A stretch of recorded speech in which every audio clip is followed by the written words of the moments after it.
یہ جو قوم سمود ہے اس کی سٹوری کو بیان کیا. اس طرح اور بھی بہت ساری سٹوریز بیان کی ہیں. سٹوریز کے اندر ایک سبق ہوتا ہے. پرانے دور میں جب ٹی وی نہیں تھے تو سٹوریز بیان کی جاتی تھی. وہ بچوں کو اس میں کوئی نہ کوئی سبق ہوتا تھا, وہ غور سے سن لیتے تھے. انسان جو ہے وہ سٹوری کو سنتا ہے, تو بزرگ سٹوری سناتے سناتے بیچ میں بات بھی اصل جو ہے وہ دماغ میں ڈال دیتے. اسی لیے میں نے قرآن کی سنت پر عمل کرتے ہوئے میں نے بھی سٹوریز کا سلسلہ شروع کیا. 150 سٹوریز میں بیان کر چکا ہوں, اور اس کے اندر بہت سارے اسباق بھی ہیں, ماشاءاللہ لوگ سنتے بھی ہیں. تو یہ اس سٹوری کے اندر مسلمانوں کو تسلی اور محمد مصطفیٰ صلی اللہ علیہ وآلہ وسلم کو تسلی, اور دوسرے لوگوں کو بتایا جاتا کہ دیکھو ان کی حالت کیا ہوئی تھی جنہوں نے نہیں مانا. اب یہ جو قوم سمود ہے جن کی طرف حضرت صالح علیہ السلام نبی بن کر آئے, یہ صالح علیہ السلام ان کی اپنی برادری کے ہی تھے, بھائی نہیں کہیں گے, یہ برادری ہے. یہ وہ کافر کیسے بھائی ہو گئے مسلمان کے؟ وہ تو مانتے ہی نہیں تھے, وہ تو مشرک تھے, بتوں کی پوجا کرتے تھے. تو صالح علیہ السلام نبی ہیں. تو اس لیے یہ ترجمہ جو ہے یہ ڈکشنری کے پاس کی بات نہیں ہوتی, یہ سمجھنا بھی ہوتا ہے کہ یہاں کیا ترجمہ کرنا ہے. وَإِلَىٰ ثَمُودَ أَخَاهُمْ, ان کی برادری کے, ان کی قوم کے.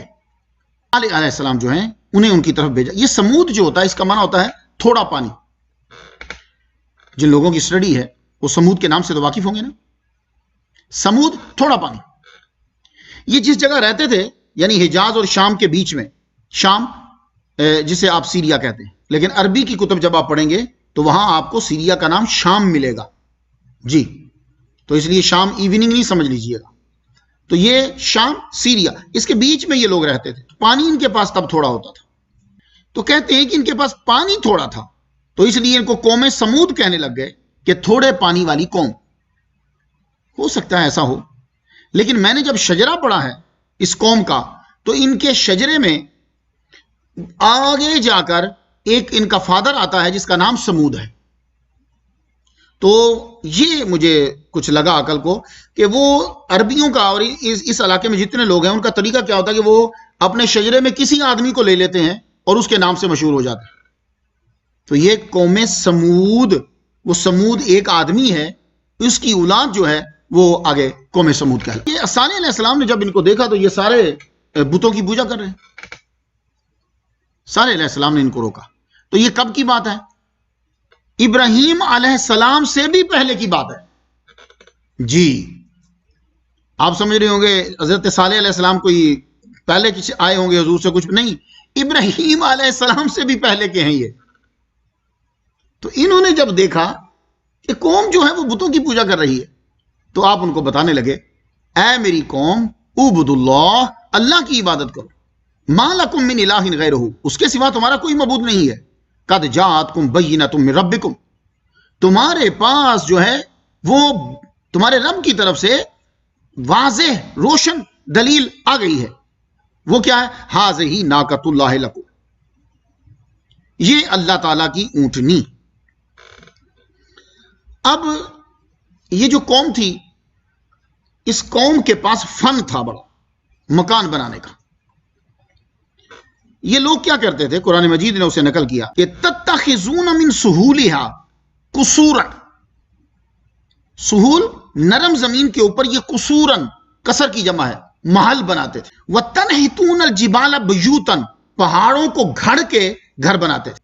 ابھی بھی اس سائٹ پہ جائیں تو کہتے ہیں کہ اب بھی لوگ آرکیولوجسٹ جو ہیں انہیں ملا, یہ جو لوگ زمین سے یا پرانی چیزوں کو جو تلاش کرتے ہیں, کہتے ہیں کہ ان لوگوں کو ملے ہیں پہاڑوں کو گھڑ کے گھر بنائے ہوئے. تو یہ پہاڑوں کو گھڑ کے گھر بناتے تھے. جب گرمیاں ہو جاتی تھی تو پہاڑوں کے اوپر چلے جاتے تھے. جیسے آپ لوگ ہو سوئٹزرلینڈ چلے جاتے ہو, آپ لوگ ہو پاکستان کے جو ہیں وہ مری چلے جاتے ہیں, وہ پہاڑی کے اوپر ہے, وہاں ٹھنڈ ہوتی ہے. تو گرمیوں میں اوپر چلے جاتے. وَتَنْحِتُونَ الْجِبَالَ بُيُوتًا, ایسا فن تھا کہ پہاڑوں کو گھڑ کے بناتے تھے, تو جب سردیاں ہوتی تھی پھر اس کے اندر چلے جاتے تھے. فَاذْكُرُوا آلَاءَ اللَّهِ, حضرت صالح علیہ السلام نے یہ کہا کہ تمہیں تو چاہیے کہ تم اللہ تعالیٰ کی ان نعمتوں, آلہ جمع ہے, اللہ کی نعمتوں کا تذکرہ کرو تم. تو معلوم یہ ہوا کہ اچھے مکان بنانا یہ بری بات نہیں ہے، یہ یاد رکھیے گا. ورنہ صالح علیہ السلام یہ نہ کہتے کہ اللہ کی نعمتوں کا شکر ادا کرو. اس لیے جن جن لوگوں کے اچھے مکان ہیں اور جہاں جہاں مکان انہوں نے بنائے ہوئے ہیں تو وہ اللہ کا شکر ادا کرے، نعمتوں کا استعمال کرو، پر اس استعمال میں تکبر نہیں ہونا چاہیے. جتنی اللہ تعالیٰ نے تمہیں دی ہے چیز وہ تمہارے چہرے پہ نظر آنی چاہیے، تمہارے کپڑوں میں نظر آنی چاہیے، تمہارے گھر میں نظر آنی چاہیے، اور اس کے بعد تکبر نہیں ہونا چاہیے، حقارت نہیں ہونی چاہیے، یہ یاد رکھیے. اس کے بعد شکر ہی شکر ہونا چاہیے. کچھ لوگ کہتے ہیں جی پھر حضور صلی اللہ علیہ وآلہ وسلم نے کیوں منع کیا؟ تو بھائی حضور صلی اللہ علیہ وآلہ وسلم نے جو منع کیا ہے ان دنوں میں کیا تھا کہ جہاد ضروری ہو گیا تھا، بار بار مشرکین حملہ کر رہے تھے. تو حضور فرماتے تھے تم کیا مکان بنانے میں لگے ہوئے ہو، ادھر زندگی کے لالے پڑے ہوئے ہیں، تم توجہ ان کی جانب دو. تو اگر اس حدیث سے مراد تم یہ لو کہ حضور کو مکان بنانا پسند نہیں تھے تو پھر تو حضور نے ایک دفعہ زراعت کے جتنے آلات ہیں ان کے اوپر بھی آپ نے حکم فرمایا، تو پھر کسی ملک میں زراعت نہیں ہونی چاہیے. یہ مطلب نہیں ہے. اس لیے جب بھی کبھی حدیث دیکھو نا، یہ صرف دنیا میں ایک امام ہے، امام اعظم، جس کو رب تعالیٰ نے یہ خاص ملکہ عطا فرمایا تھا کہ وہ سمجھتے تھے کہ حضور نے یہ کس وقت اور کیوں یہ پیغام دیا ہے. جی، اور مجھے ابھی تک تو کوئی نظر نہیں آیا، کوئی امام نظر نہیں آیا ابھی تک. ظاہری ترجمہ کر کے عمل کرتے رہے ہیں بڑے بڑے امام، نیک گزرے ہیں، لیکن یہ جو چیز تھی کہ یہ حدیث حضور نے یہ بیان فرمایا، کیا وجہ تھی، یہ صرف امام اعظم دنیا میں سمجھ سکے. باقی ترجمے تو پھر سب کو آتے ہیں، ترجمے پہ آپ عمل کرتے چلے جائیے. تو مکان جو ہے یہ جب اللہ تعالیٰ تمہیں مکان دے، اب امریکہ میں کئی لوگوں نے مکان لیے ہیں، تو جو بھی مکان لیتا ہے میں اسے کہتا ہوں فوراً اندر اللہ کا گھر بناؤ. یہ کمرہ خاص ہونا چاہیے جس میں جا کے نماز پڑھو، اذان دو، شکر ادا کرو. تو یہ آیت آپ نے دیکھ لی. جب وہ مکان بناتے تھے ٹاپ کے تو کیا کہا صالح علیہ السلام نے؟ فَاذْكُرُوا آلَاءَ اللَّهِ، اللہ کی نعمتوں کا تذکرہ کرو. وَلَا تَعْثُوا فِي الْأَرْضِ مُفْسِدِينَ، تم زمین میں فساد مچاتے ہوئے نہ پھرو. نہ ایسا نہیں کہو کہ تم فساد مچا رہے ہو، یہ نہیں کرو کام. اب جب بھی کبھی کوئی تبلیغ کرتا ہے نا تو اگلے کو تکلیف ہوتی ہے کسی مسئلے میں، تو وہ پھر ایک عجیب حرکتیں شروع کر دیتا ہے. یہ آج بھی ہے. جو آدمی سختی سے بتلائے گا دین کو، اسے کہیں گے یار یہ اخلاق نہیں برتتا. تو اخلاق صرف ایک جگہ میں رہ گیا، وہ ہے اسلام. ان مسلمانوں کو دیکھو اخلاق کا استعمال کہاں کرتے ہیں، یعنی جس نے اللہ رسول کی اطاعت کا اقرار کر لیا ہے ان کو آرام سے سمجھاؤ. کیا موسیٰ علیہ السلام کو کہا کہ تو نے نرمی سے بات کرنی ہے، کس سے؟ کافر سے. موسیٰ علیہ السلام کو کہا، بڑی دلیلیں لوگ دیتے ہیں، وہ جی نرمی سے، مسلمان سے نرمی سے کاہے کو بات کرنی ہے؟ یہ تو آگے اقرار کر چکا ہے کہ میں اللہ رسول کی اطاعت کروں گا، اب اسے نرمی سے بات کرنی ہے. موسیٰ علیہ السلام سے اللہ نے کہا تو نے تبلیغ کرنی ہے، تو کافر کے پاس جا رہا ہے، بلکہ کافروں کے بھی بڑے کافر کے پاس جا رہا ہے، تو ذرا نرمی سے بات کرنا. لیکن جب حضرت موسیٰ علیہ السلام ہارون کے پاس گئے تھے تو ان کی داڑھی پکڑ لی تھی، سر کے بال بھی پکڑ لیے تھے کہ تو نے یہ کیا کیا میرے بعد، جاؤ قرآن پڑھ لو. تو ہارون علیہ السلام نے کہا تھا اے میرے ماں جائے بھائی میری داڑھی مت پکڑ، چھوڑ دے، میرا سر بھی چھوڑ دے. وہاں کیوں نہیں انہوں نے اخلاق برتا؟ اس لیے کہ وہ اطاعت کر چکے ہیں. مسلمانوں اخلاق بھی دیکھا کرو، اخلاق ہوتا ہے، ہاں تمہارے کوئی خلاف کر رہا ہے تو اخلاق برتو، تمہیں کسی نے گالی دی ہے تو اخلاق برتو، لیکن جب کوئی نبی کی توہین کر رہا ہے یہاں بغیرتی ہوگی، اخلاق نہیں ہوگا، یہ یاد رکھیے. مسلمانوں آپ لوگ بھی اخلاق کہاں استعمال کرتے ہو؟ آپ لوگ اطاعت کر چکے ہو کہ رسول نے جب آ کر ان سے یہ کہا تو اب یہ دوسرے جو دشمن تھے وہ کیا کرتے؟ سنیے ذرا. قال الملأ الذین استکبروا من قومہ، ان کی قوم میں سے وہ بڑے متکبر کیا کہتے، کن سے کہتے اور کیا کہتے؟ للذین استضعفوا، ان سے کہتے جو کمزور تھے بیچارے. لمن آمن منہم، ان میں سے جو ایمان لا چکے تھے. اتعلمون ان صالحا مرسل، کیا تم یہ جانتے ہو کہ صالح جو ہے یہ من رب ہی، اپنے رب کی طرف سے مرسل ہے، بھیجا ہوا ہے. شک ڈال لیں گے کہ تمہیں کیسے یقین ہے؟ اللہ اکبر. ایک بات تو اس سے یہ واضح ہو گئی کہ سچے جو ہوتے ہیں کمزور ہوتے ہیں، غریب ہوتے ہیں، یہ یاد رکھیے. اس لیے آپ پریشان نہ ہوا کریں، او یار فلاں صاحب کے ساتھ تو غریب بندے ہیں. ہر نبی کے ساتھ شروع میں غریب ہی رہے جی. سچا جو مذہب ہوگا غریب بندے ہی ہوں گے اس کے اندر، سچا جو مسلک ہوگا اس میں زیادہ تر غریب ہی ہوں. تو وہ غریبوں سے یہ کہنے لگے تو قالوا انا بما ارسل بہ مؤمنون، تو وہ غریب ہی آگے سے کہنے لگے کہ بھائی جو بھیجا ہے نا ہم اس پر ایمان لانے والے. قال الذین استکبروا انا بالذی آمنتم بہ کافرون. آگے سے وہ کیا بولتے ہیں جو تکبر کرنے والے, کہنے لگے بھئی ہم تو انکار کرنے والے. اب کیا ہوا, یہ اتنی ہٹ درمی جو ہے وہ ان کی بڑھ گئی. تو ایک دن حضرت صالح علیہ السلام جو ہیں وہ تبلیغ کرنے کے لیے آئے. تبلیغ کرنے کے لیے جب آئے تو کہنے لگے بھئی ہم تو جا رہے ہیں, ہمارے میلہ ہے بتوں کا, تو ہم وہاں جا رہے ہیں, ہم وہاں جا کے دعا کریں گے. آپ نے فرمایا میں تو تمہارے ساتھ نہیں جاتا, میں تو نہیں جاؤں گا تمہارے ساتھ, کیونکہ میں تو بتوں کی پوجا نہیں کرتا. دیکھو سنو, تم گناہ کرنے میں جلدی نہیں کرو, نیکی تو تم کر ہی نہیں رہے. قال یا قومی لما تستعجلون بالسیئات. صالح علیہ السلام اپنی قوم سے کہہ رہے ہیں برائی کی جلدی کیوں کرتے ہو, جلدی اگر کرنی چاہیے تو نیکی کی کرنی چاہیے. لولا تستغفرون اللہ, کیوں نہیں تم استغفار کرتے, لعلکم ترحمون, تاکہ تم پر رحم کیا جائے. یہ سورہ نمل میں ہے. حضرت صالح علیہ السلام کی گفتگو صرف ایک جگہ پہ نہیں ہے, یہ سورہ نمل میں ہے. تو ایک بات سن لیجئے سب آپ لوگ, ماشاءاللہ یہ ابھی جو جا رہا ہے استغفر اللہ ہم بھی پڑھتے ہیں, میں کم از کم کوشش کرتا ہوں کہ 3 بار تو نمازی پڑھیں, استغفر اللہ ربی من کل ذنب واتوب الیہ, استغفر اللہ ربی من کل ذنب واتوب الیہ. اب یہ ذرا سن لیجئے صالح علیہ السلام نے اپنی قوم سے کیا, یہ آپ بھی اپنے بچوں کو سکھا کرو. اکثر ہم بچوں کو جب کہتے ہیں بیٹے اللہ سے معافی مانگو تو بچے نہیں سمجھتے یہاں کے, وہ کہتے ہیں جی اللہ سے ہم کیوں معافی مانگیں, ہم نے کیا جرم کیا. تو وہ جرم سمجھتے ہیں کوئی قتل کر دینا, چوری کر لینا, وہ ان کو جرم سمجھتے ہیں. جبکہ جرم یہ بھی ہوتا ہے, گناہ یہ بھی ہوتا ہے کہ ایک درجہ اعلیٰ تھا تم اس تک نہیں پہنچے. یہ بڑے ذہین لوگوں کی بات ہوتی ہے, ایک بڑی اعلیٰ چیز تھی آپ اس پہ نہیں پہنچ پائے, آپ چھوٹے درجے پر رہے ہیں, تو جب اللہ بڑا درجہ عطا فرماتا پھر استغفار. اب ہمارے نبی کا کون سا گناہ تھا, کوئی گناہ نہیں تھا ہمارے نبی کا, لیکن آپ ایک ہی جگہ پہ بیٹھے بیٹھے 70 بار استغفار پڑھ دیا کرتے تھے. اب آپ یہ دیکھ لیجئے, لولا تستغفرون اللہ, کیوں نہیں تم استغفار کرتے, لعلکم ترحمون, تاکہ تم پر رحمت کی جائے. تو پتہ یہ چلا کہ جب آپ استغفار کریں گے تو اللہ کی رحمت آپ کے اوپر نازل ہوگی. ایک بات آپ کو میں بتا دوں, یہ استغفار ایسی چیز ہے جیسے آپ کہتے ہیں نا ایک گولی اور ساری بیماریوں کا علاج, بس یہ وہی ہے.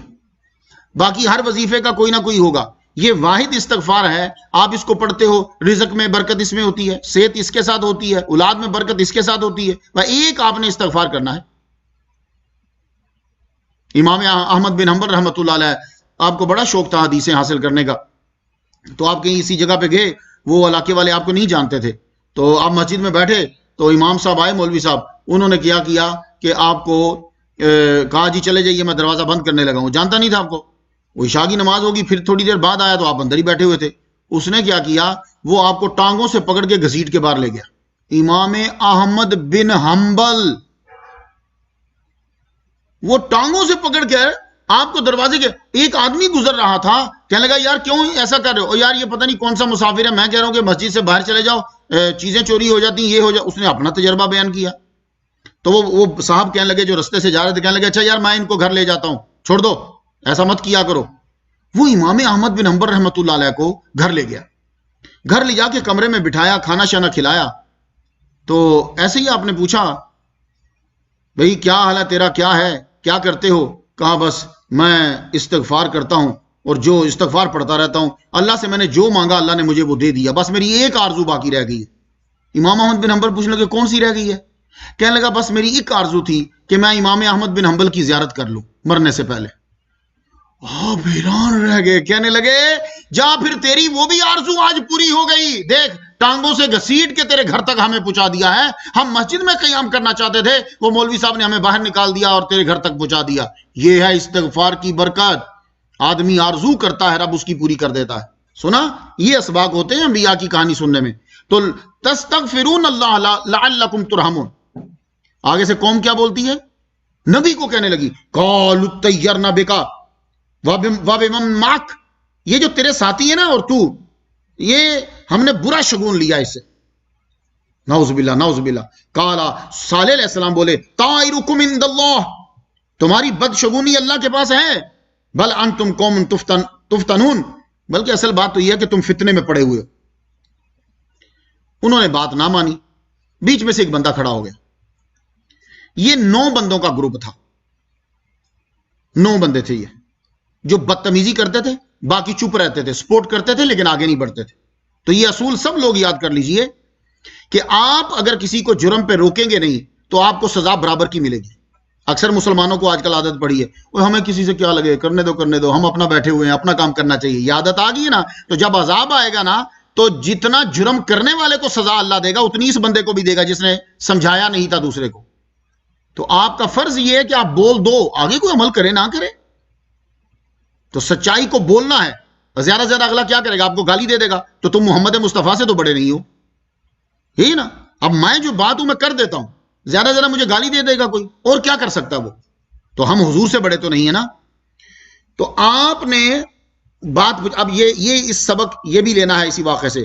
یہ 9 بندے تھے. اب میں قرآن پڑھنے لگا ہوں. وَقَانَ فِي الْمَدِينَةِ تِسْعَةٌ رَهْطٍ, 9 میں نے 9, رہتن کہتے ہیں 10 سے کم بندوں کے جتھے کو رہتن کہتے ہیں.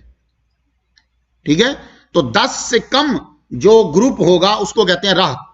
تو اعلیٰ حضرت عظیم البرکت الشام رضا خان بریلوی 14ویں صدی کے مجدد اور 15ویں صدی کے روحانی مجدد, آپ فرماتے ہیں اور شہر میں 9 شخص تھے, 9 بندے, یفسدون فی الارض, فساد کرتے, ولا یصلحون, سنوارنا نہیں چاہتے تھے وہ.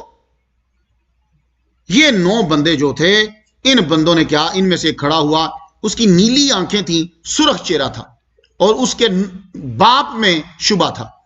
تو یہ یاد رکھیے گا, نبی کا گستاخ جو ہوگا جب آپ غور سے چیک کریں تو اس کے شجرے میں نقصان, کہیں نہ کہیں خرابی ضرور ہوگی. وہ نیک آدمی نہیں ہو سکتا. ولیوں کا اور نبی کا دشمن گستاخ کبھی نیک بندہ نہیں ہوگا.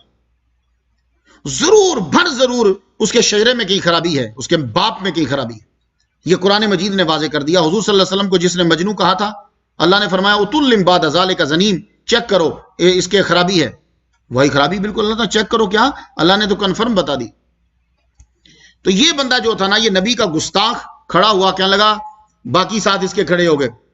اس کا نام کیدار تھا, اور ایک جندو بن عمر تھا. یہ بڑے تھے, باقی دوسرے ساتھی اس کے 7 اور تھے. یہ 9 بندے تھے, تو ساری باقی آبادی جو ہے اس کے ساتھ ملی ہوئی تھی.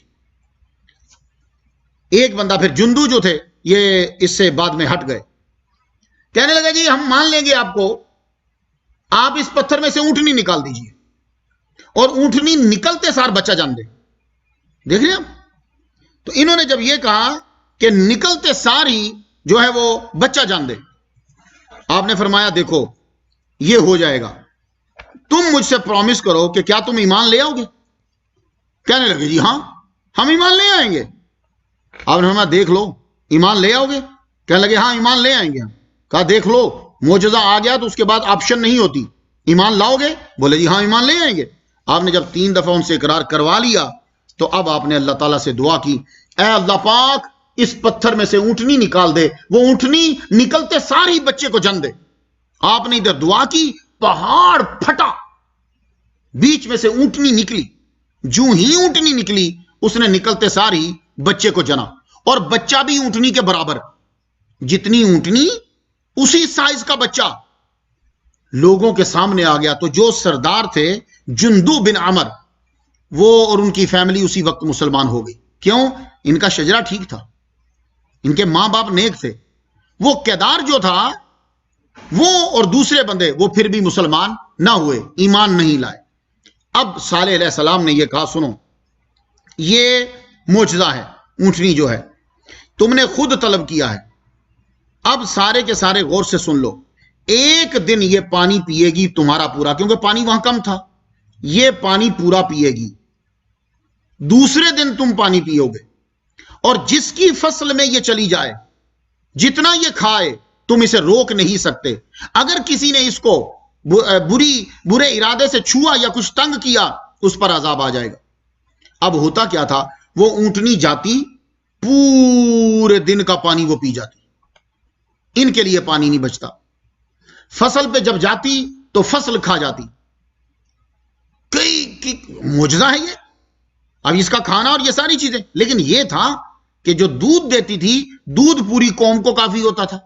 اب یہ قوم یہ نہیں دیکھ رہی کہ اگر وہ پانی سارا پی رہی ہے تو دودھ بھی تو اتنا زیادہ دے رہی ہے کہ ہم ساری قوم پی رہے ہیں. اب لیکن انسان کی فطرت ہے, اس کا تعلق ہو یا نہ ہو، فائدہ ہو نہ ہو، آپ اس کو ذرا منع کر دو کسی چیز سے، وہیں بار بار جا کے سر تننے گا یہ، حالانکہ کوئی تعلق بھی نہیں ہوگا، آپ صرف اس کو منع کر دیں اور یہ بار بار ضد کرے گا کہ مجھے جانا۔ آپ دیکھو، حالانکہ اکثر لوگ مسجد میں کوئی نہیں آتے، بہت کم آتے ہیں، لیکن سب سے زیادہ اب کالیں کس کی آ رہی ہیں جی؟ مسجد کا دروازہ کھل گیا ہے، اور جو بندہ آتا ہی کبھی کبھی تھا اس کی سب سے زیادہ کالیں آ رہی ہیں کہ جی میں نماز پڑھنے آ سکتا ہوں۔ وہ کیا ہے کہ اب اس کو منع کر دیا ہے، رک گیا ہے۔ تو جب روکا جاتا ہے نا تو پھر انسان کی کچھ فطرت کچھ ایسی ہے، جب ان کو روک دیا گیا کہ تم نے، حالانکہ دوسرے دن ان کو پانی مل جاتا تھا، اب انہوں نے پلاننگ بنائی، یہ جو 9 بندے تھے انہوں نے پلاننگ بنائی کہ کریں تو کریں کیا۔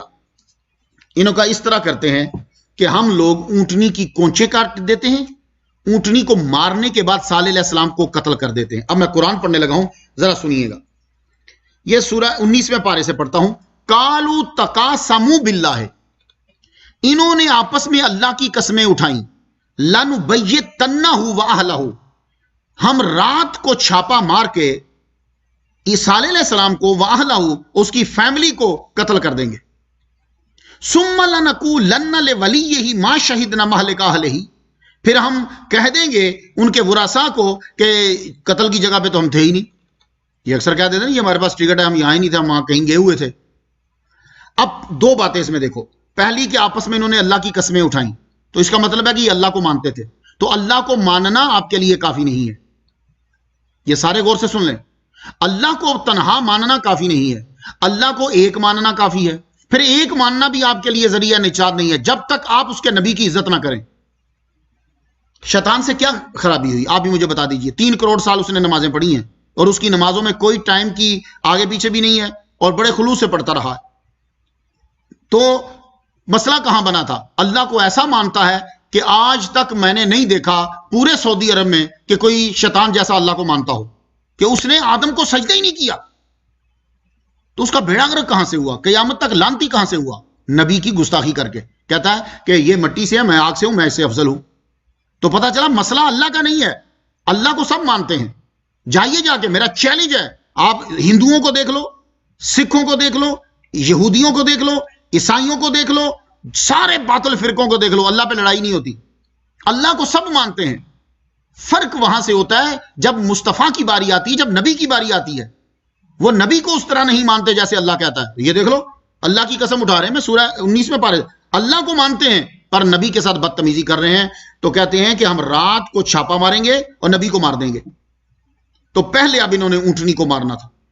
یہ 9 بندے جو ہیں کیا کیا کہ یہ بیٹھ کے رستے میں، اونٹنی ادھر سے آ رہی تھی، سب سے پہلے کیا کیا کہ تیر چلایا، اس نے تیر جب چلایا اونٹنی کو، دوسرا آگے تیزی سے بڑھا، بڑھتے ساری اس نے کیا کیا، اس نے اس کی کونچے کاٹ دی، یعنی 4 پاؤں اونٹنی کے کاٹ دی۔ وہ جو بچہ تھا نا اونٹنی کا، وہ پاس تھا، وہ دوڑتا ہوا جو ہے وہ چلا گیا جہاں سے نکلا تھا، وہ دوڑتا ہوا وہیں چلا گیا۔ اب یہ جگہ کہاں ہے محقق حضرات بتا سکتے ہیں، میں لیکن جب عمان میں گیا مسقط، تو وہاں کہتے ہیں وہ وہاں پوری عبارت عربی میں انگلش میں لکھی ہوئی ہے، پوری بلڈنگ ہے، بلڈنگ کے اندر پہاڑی ہے، پہاڑی کے اوپر جو ہے وہ نشان لگے ہوئے ہیں، خون کے قطرے بھی وہاں ہیں۔ اچھا پر تختی تھوڑی بدلی نہیں ہے نا، کہ لفظ بھی بریک سن تھے کچھ زیادہ سن۔ حسب الروایات المتواترہ منذ قدیم زمان فإن هذا المكان يسمى بنحفة نسبة للناقة يسر الناقة الباصرة على الصخرة ويقال إن يسر الناقة سير.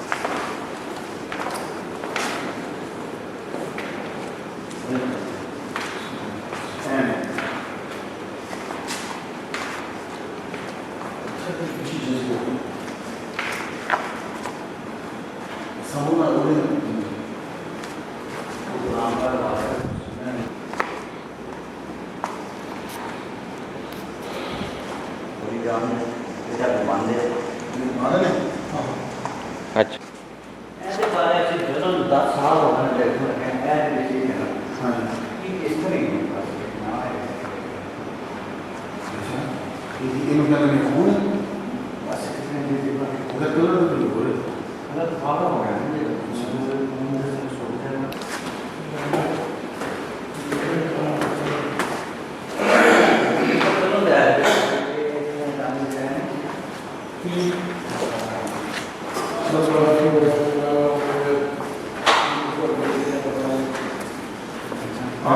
اور لکھا ہوا ہے کہ صالح علیہ السلام کی اونٹنی کا بچہ جو ہے وہ ادھر چڑھ کر اس کے اندر چلا گیا تھا. اللہ بہتر جانتا ہے اسے. لیکن آپ اگر ابھی جائیں گے تو آپ کو یہ وہاں مل جائے گا, یا جو مسقط سے میرا لیکچر سن رہے ہیں وہ میری تائید کریں گے کہ میں صحیح کہہ رہا ہوں. صالح علیہ السلام کی وہی اونٹنی, وہ بچہ جو ہے وہ اندر چلا گیا. اب یہ بچہ قرب قیامت دابت الارض بن کے نکلے گا. کوئی نالج میں اضافہ ہوا؟ دابت الارض بن کر یہی بچہ دوبارہ واپس نکلے گا, یہ اونٹنی کا. انہوں نے اونٹنی کی تعظیم نہیں کی. تو جب اللہ تعالیٰ کسی چیز کو اپنی طرف نسبت دے دے, تم پر لازم ہے کہ اب تم اس کی تعظیم اور عزت کرو. لیکن لوگوں نے کیا کیا؟ ہمارے ساتھ بیڑا غرق کیا, کھلواڑ کیا. انہوں نے نبی, ولی, ان ساری کی تعظیموں کو شرک قرار دے دیا, جبکہ اللہ تعالیٰ نے سورہ حج میں تعظیم کو اور شرک کو الگ الگ بیان کیا تاکہ لوگ دھوکہ نہ کھا جائیں, اور اعلان کیا کہ وَمَن يُعَظِّمْ شَعَائِرَ اللَّهِ فَإِنَّهَا مِن تَقْوَى الْقُلُوبِ, جو اللہ کی نشانیوں کی عزت کرتا ہے یہ دلوں کا تقوی ہے. لیکن ہمارے برین میں ڈالا گیا بدعت, شرک شرک شرک شرک شرک شرک, او تعظیم ہی چھوڑ دی سب کی. بیڑا غرق ہو گیا اسلامی پوری پچھلی تاریخ کا. اب انہوں نے کیا کیا؟ انہوں نے اس اونٹنی کی تعظیم نہ کی, اس کو مارا. اب ان پر عذاب آ گیا. تو مسلمانوں, آج کا ایک اور سبق یاد رکھو, کوئی بھی شے ہو اس کی عزت کرو جو اللہ سے منسوب ہے. اب یہ ناقۃ اللہ ہے, اللہ کی اونٹنی ہے. آپ لوگ تو ایمریٹس پہ بیٹھتے ہو, آپ لوگ تو پی آئی اے پہ بیٹھتے ہو, آپ تو انڈین ایئر لائن پہ بیٹھتے ہو, آپ امیر آدمی ہو, اتنے پیسے دیتے ہو, تو اللہ تعالیٰ اونٹنی پہ بیٹھے گا نعوذ باللہ؟ بھیا آپ لوگ تو بڑی بڑی گاڑیوں میں لیکسس پہ بیٹھ رہے ہو, بینس پہ بیٹھ رہے ہو, تو کیا کہو گے اللہ اونٹنی پہ نعوذ باللہ؟ نہیں, اس اونٹنی کو اللہ نے اپنی طرف نسبت دے دی. تو اسی طرح جس کو وہ اپنا بندہ کہہ دیتا ہے, جس کو وہ اپنا گھر کہہ دیتا ہے, بیتی, بیت اللہ کو اللہ نے بیت الحرم کو اپنا گھر کہا ہے. روحی, یہ جو ہمارے اندر روح ہے اس کو اس نے اپنی روح کہا ہے. یہ کرامت, شرافت, عزت کے لیے ہوتا ہے. تو جب کسی شے کو اپنی طرف منسوب کرے تو اس کی عزت کرو. انہوں نے اونٹنی کی تعظیم نہیں کی تھی, وہ ذلیل ہو گئے. ہم قرآن کی تعظیم نہیں کر رہے. آپ کبھی حج اور عمرہ کرنے گئے ہیں؟ یہ قرآن سر کے نیچے لے کے وہ سویا ہوتا بندہ, جائیے جا کے دیکھ لیے. میرے ساتھ ایک بندہ نماز پڑھنے آیا, اس نے تھیلا تھا اس کے پاس, تو تھیلے میں ہاتھ ڈالا. میں نے کہا شاید پتہ نہیں کچھ تسبیح نکالنے لگا. تھیلے میں جوتا تھا تو جوتے میں سے اس نے قرآن نکالا تھا. یہ میرے ہاتھ میں قرآن ہے, میں جھوٹ نہیں بول رہا. اسی تھیلے میں جوتا تھا, اسی تھیلے میں قرآن تھا. اور اتنی بڑی داڑھی مولوی کی, اور دونوں ٹانگیں کعبے کی طرف لمبی کر کے بیچ میں قرآن رکھ کے بیٹھا ہوا تھا. یہ ان کو ذلیل کیا اللہ تعالیٰ نے کہ انہوں نے صرف اونٹنی کی عزت نہیں کی. اور ہم تو اس پورے کلام کی عزت نہیں کر رہے. وہ ایک معجزہ تھا, اس کے اندر 60,000 معجزے ہیں. 60,000, 60,000 معجزے ہیں اس کے اندر. وہ صرف اونٹنی ایک معجزہ تھی. یہ آپ Ottoman Empire, Ottoman Empire, Ottoman Empire سنتے رہتے ہو نا. آج کل تمہیں بھوت سوار ہے آٹمن امپائر کا. کبھی غور کیا تم نے کہ آٹمن امپائر کو بادشاہت کیسے ملی تھی؟ نہیں نہ کیا. میں آج تمہیں بتاتا ہوں. ان جس سلطنت عثمانیہ, ان کے بانی کا نام عثمان ہے, جس کو اللہ نے بادشاہ بنا دیا تھا. وہ عثمان غریب آدمی تھا. وہ عثمان سفر کرتے ہوئے گیا ایک گاؤں میں, تو اس وقت مسافر مسجدوں میں جاتے تھے. کوئی کسی کے گھر نہیں ٹھہرتا نہ, وہی تو سنت الاعتکاف کہہ کے مسجد میں رات قیام کرتے تھے. مولوی صاحب نے کہا کہ یہ کمرہ ہے تو آپ اس کمرے میں سو جاؤ. وہ جب کمرے میں گئے تو دیکھا قرآن اوپر لٹکا ہوا ہے. یوں وہ ہوتا ہوگا کوئی قرآن مجید کو اس طرح رکھا ہوگا انہوں نے, وہ چھجا سا ہوتا ہے اس میں رکھا ہوا. وہ بندہ اوپر اس نے دیکھا قرآن مجید, تو کہنے لگا یار میں ادھر سوتا ہوں تو پھر بھی میری ٹانگیں ادھر ہوتی ہیں, ادھر سوتا ہوں پھر بھی پاؤں ادھر ہوتے ہیں, ادھر سوتا ہوں پھر بھی پاؤں ادھر ہوتے ہیں. یار بید بھی نہ ہو جائے. تو یہ سلطنت عثمانیہ وہ ساری رات قرآن کے پاس کھڑا رہا, ساری رات. اور صبح فجر کی نماز پڑھ کے جب مسجد سے نکلا تو ابھی وہ مڑ رہا تھا, تو آگے سے ایک بزرگ آئے, کہنے لگے جا تو نے خدا کے قرآن کی عزت کی ہے, اب اللہ تجھے بادشاہ دے گا اور تیری بھی عزت ہوگی. یہ سلطنت عثمانیہ نے پوری دنیا پہ پھر حکومت کی. یہ قرآن کی عزت ہے. اور آج دیکھ لو جو ٹانگوں میں قرآن رکھ کے بیٹھے رہتے ہیں, پتہ ہی کوئی نہیں چل رہا کیا حال ہے. تو مسلمانوں, اب انہوں نے جب اونٹنی کی کونچیں کاٹ ڈالی تو حضرت صالح علیہ السلام نے تو قتل کرنے کے لیے اب چلے. یہ سورہ نمل میں ہے. یہ حضرت صالح علیہ السلام کو قتل کرنے کے لیے جب چلے تو رستے میں اتنے پتھر پڑے کہ یہ رستے میں مر گئے جو ان کو قتل کرنے کے لیے گئے تھے, ان کی فیملی کو. تو اللہ تعالیٰ نے فرمایا دیکھا انہوں نے ایک چال چلی تھی, ہم نے بھی خفیہ تدبیر کی. ہماری تدبیر کو دیکھو کہ کیا نتیجہ نکلا، وما ان انا دمرناہم وقومہم اجمعین، پوری قوم جو ہے، ساری قوم کو جو ہے وہ اللہ تعالیٰ نے ہلاک کر دیا۔ حضرت صالح علیہ السلام نے آ کے پھر کہا سنو، تم نے اللہ کے معجزے کی توہین کی ہے، اب 3 دن کے بعد تم پر عذاب آ جائے گا، تمہاری حالت جو ہے وہ اب یہ ہو جائے گی، صورتحال تمہاری یہ ہوگی کہ تم اٹھو گے جب پہلے دن تو تمہارا چہرہ جو ہے وہ زرد ہوگا، اس کے بعد جب تم دوسرے دن اٹھو گے تو تمہارا چہرہ جو ہے وہ سرخ ہو جائے گا، تیسرے دن جب تم اٹھو گے تمہارے چہرے کالے ہو چکے ہوں گے، تو یہ ہے اب تم مرنے بعد تیار ہو جاؤ۔ وہی ہوا، پہلے دن اٹھے تو چہرے ان کے جو ہیں وہ زرد، دوسرے دن سرخ، تیسرے دن کالے، اب اس کے بعد کہتے ہیں پتہ نہیں خوشبو لگائی انہوں نے یا ریڈی ہو گئے، اس کے بعد عذاب آیا، یہ سارے کے سارے لوگ مر گئے۔ قرآن یہاں یہ کہتا ہے کہ فَتِلْكَ بَيُوتُهُمْ خَاوِيَةٌ بِمَا ظَلَمُوا، ان کے ظلم کی وجہ سے یہ ہیں ان کے گھر جو ڈھے پڑے ہیں، گر گئے ہیں۔ لیکن اب یہاں سنیے، اب میں سب مسلمان یہ نتیجہ ایک اور سن لیجئے، ساری قوم مر جائے تو آپ کیسے بچیں گے؟ اکثر لوگ کہتے ہیں جی وہ بھی وائرس اس پہ بھی حملہ ہو گیا، وہ بھی عذاب میں آ گیا، وہ بھی آ گیا تو ہم بھی پھنس جائیں گے۔ نہیں، اب میں آیات پڑھنے لگا ہوں، میں بہت سی آیات پڑھ سکتا ہوں لیکن آج کے ٹاپک سے ریلیٹڈ، وَأَنْجَيْنَا الَّذِينَ، پوری قوم تباہ ہو گئی، وَأَنْجَيْنَا الَّذِينَ آمَنُوا وَكَانُوا يَتَّقُونَ، اور ہم نے بچا لیا، نجات دے دی ان کو جو ایمان لائے تھے اور جو پرہیزگار تھے۔ تو مسلمانوں تم اللہ کی مانو، ساری قوم بھی مر رہی ہوگی، تڑپ رہی ہوگی، اللہ تمہیں بچا لے گا، چاہے آگ لگ جائے، چاہے جو مرضی ہو جائے، یہ بات ہے۔ تو جتنے سن رہے ہو تمہاری تڑپ کو میں نے محسوس کیا ہے، تم اپنے گھروں میں جو نمازیں پڑھ رہے ہو، روزے رکھ رہے ہو، یہ تمہاری تڑپ ہے، اللہ تعالیٰ تمہیں ہر وبا سے جو ہے وہ محفوظ فرمائے گا۔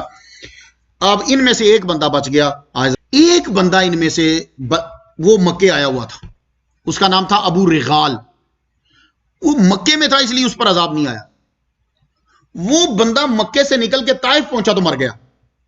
حضور صلی اللہ، دیکھو ہمارے نبی کو غیب کتنا ہے، حضور، یہ ابو داؤد شریف میں ہے، حضور صلی اللہ علیہ وسلم ایک دن جا رہے تو عبداللہ بن عمر روایت کرتے ہیں، حضور صلی اللہ علیہ وسلم جو ہے وہ جا رہے تو ہمیں کہنے لگے یہ ہے قبر ابو رغال کی،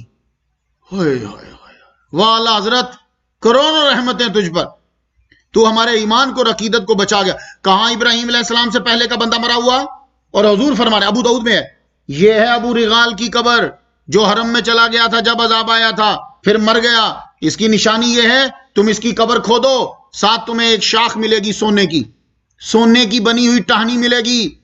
وہ لوگ سن رہے تھے پاس کے، انہوں نے، حضور تو چلے گئے، انہوں نے فٹافٹ قبر کھودی تو ساتھ وہی سونے کی ایک شاخ اس کے ساتھ پڑی ہوئی تھی۔ ہمارے محمد مصطفیٰ صلی اللہ علیہ وسلم کی کتنی نظر ہے۔ اس لیے مسلمانوں سرکار کا ادب کرو، قرآن کا ادب کرو، یہ ہے آج کی تقریر کا خلاصہ۔ وآخر دعوانا الحمدللہ رب العالمین۔ سب لوگ ذرا دعا کے لیے ہاتھ بلند کیجئے۔ یہ حاجی قمر الدین مرحوم صاحب ہیں کراچی سے، میں ان کی قبر پہ گیا ہوں، جب میں کراچی گیا تھا فاتحہ میں نے پڑھی، تو ان کی زوجہ محترمہ نے اتنے بڑھاپے میں اور اتنا نورانی چہرہ، یہ ہمارے دوست ہیں سنی بھائی، ان کی والدہ ہیں، میں ان کو بھی ماں ہی کہتا ہوں، میں پھر کیونکہ مجھے جب کوئی عجیب سی چیز نظر آئے نا تو میں پوچھتا ہوں یار یہ تم لوگ یہ کام کیوں کرتے، یہ کیسے ہے؟ اتنی عمر ہو جانے کے باوجود ان کا بیٹا جو ہے وہ میری عمر کا ہے، میرے 1-2 سال کا فرق ہوگا، تو ماں جی اتنے چہرہ نورانی ہر وقت پڑھتے رہتے ہیں۔ تو انہوں نے جو ہمیں پڑھا ہوا بھیجا ہے 1 لاکھ مرتبہ کلمہ شریف، 5 قرآن مجید بھیجے ہیں، 1 لاکھ آیات کریمہ، 1 لاکھ مرتبہ بسم اللہ، 1 لاکھ مرتبہ درود شریف، یہ کراچی سے ہمیں انہوں نے بھیجا ہے۔ تو آپ لوگوں نے دعا کرنا ہے حاجی قمر الدین مرحوم کے لیے، اللہ تعالیٰ ان کے درجے بلند فرمائے اور اللہ تعالیٰ ان کے نامہ اعمال میں تحریر فرمائے، آمین۔ اللہم صلی علی سیدنا محمد و آباء محمد و آل محمد و صحاب محمد و بارک وسلم۔ یا رب لک الحمد کما ینبغی لجلال وجہک وعظیم سلطانک، یا ارحم الراحمین ہماری آج کی حاضری اپنی بارگاہ میں قبول فرما۔ پروردگار عالم، آج کچھ وقت ہو گیا درس میں، یہ لوگ بیچارے ابھی تک بیٹھے ہیں اس درس کو سن رہے ہیں، یا اللہ تعالیٰ یہ اپنی بارگاہ میں قبول فرما لینا اور قیامت کے دن حساب و کتاب سے جلدی فراغت عطا فرما دینا مالک۔ جن کی تراویح قبول کی ان کے صدقے سے ہماری تراویح قبول فرما، جو نہیں پڑھ سکے انہیں بھی اجر عطا فرما، جن کے روزے قبول کیے ان کے صدقے سے ہمارے روزے قبول فرما، جو نہیں رکھ سکے یا اللہ تعالیٰ ان کو بھی صحت تندرستی کے ساتھ طویل زندگی عطا فرما دے۔ پروردگار عالم سب کے رزق میں برکت پیدا فرما۔ یا اللہ تعالیٰ یہ جو کلام کراچی سے پڑھا ہوا آیا یا اللہ تیری بارگاہ میں پیش کرتے ہیں، جو ثواب دے گا تو حضور کی بارگاہ میں پیش کرتے ہیں، انبیاء و مرسلین کی بارگاہ میں پیش کرتے ہیں، حضور کے اصحاب اور آل کی ارواح مصطفیٰ کو ثواب دیتے ہیں، خصوص بالخصوص حاجی قمر الدین مرحوم کی روح کو ثواب دیتے ہیں، قبول فرما یا اللہ کراچی کے جس قبرستان میں یہ مدفون ہے، سارے قبرستان میں جو قبریں ہیں یا اللہ ان سب پر اپنی رحمتیں نازل فرما، اور ہمارے میر صاحب کی والدہ محترمہ یا اللہ وہ بھی جہاں مدفون ہے اس قبر پہ بھی رحمتیں نازل فرما مالک پروردگار عالم، جتنے لوگ اس وقت سن رہے ہیں ان کا کوئی بھی رشتہ دار دنیا سے گیا اس کو بھی اس کا کلام بخشتے ہیں، یہ سارا کلام ان کی قبور کو بھی جنت کی کیاریوں میں سے کیاریاں بنا دے مالک یا اللہ، جن کی بچیاں جوان ہیں ایک سبب پیدا فرما یا اللہ تعالیٰ، جن کی بچیوں کی شادیاں ہو چکی ہیں گھروں میں رحمتیں نازل فرما یا اللہ، بیمار ہے تو شفا عطا فرما، بے گھر ہے تو گھر عطا فرما، بے اولاد ہے تو اولاد نرین عطا فرما۔ ہمارے دوست ہیں جرمنی میں، وہ ہاسپٹل میں ہیں، ان کی شوگر کم نہیں ہو رہی، دعا کیجیے کہ اللہ تعالیٰ ان کو صحت و تندرستی عطا فرما دے یا اللہ، سب کو شفا عطا فرما۔ وقت جب آئے تو خاتمہ ایمان پہ فرمانا، اور جب دنیا سے جا رہے ہوں تو یہ کلمہ زبان پہ جاری فرمانا، لا الہ الا اللہ محمد رسول اللہ وصلی اللہ تعالیٰ علیہ محمد و آلہ و صحبہ